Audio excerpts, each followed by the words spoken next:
And in this part, we're gonna go over on how to use absolute references. We have three types of references: relative, mixed, and absolute references.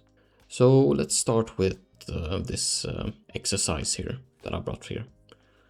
We want to show the price with the value added tax. So we want to add 20% tax to this price and show the new price in here.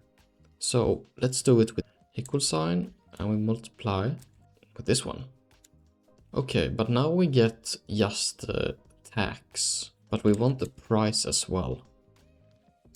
So let's adjust the formula, F2, parentheses 1 plus the tax. And now we get the price.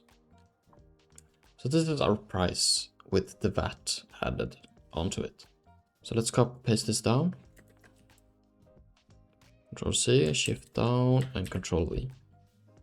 Well, now we get some completely different values that is completely wrong. So what really happened here? Now when I pressed F2, you see that the red cell here that we had, C2, it moved down to C3. And also the blue cell, which was in C5, moved down to C6. So how do we, it doesn't really matter that this blue one moves down, that is intentional. But whenever the cells move like this, it is due to because they are relative references, meaning they're relative. They move when we move our formula, when we paste our formula down. So in order to prevent the cell from moving, we can lock the cell. We can use it, and by locking the cell, a keyboard shortcut F4.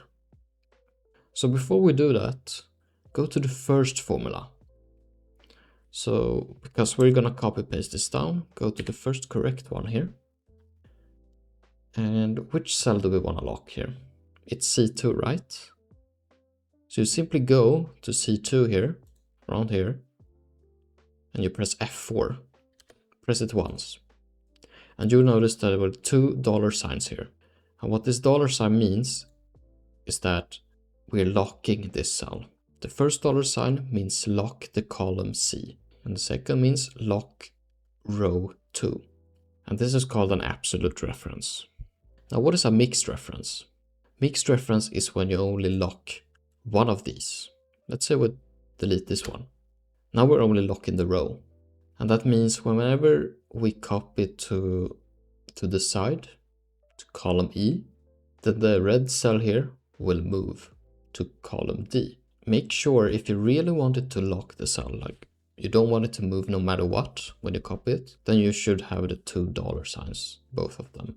So this really requires some practice to get in, but it's very, very good to know. So you can press F4 a few times. So this is our correct formula here. So let's just then copy this down right here. And you will notice we have the right values. So you see, it stays fixed. Fixed, fixed, fixed. So this is how you can create formulas using absolute references. You want to multiply, for example, something with only one value, and you want to copy it down into an array or a list. So make sure you copy this down, and we have the correct values. So this is what it's really quick on how you can use absolute references when you want to multiply with, for example, one value with a bunch of items. Don't forget to like, comment, and subscribe for more. Thanks.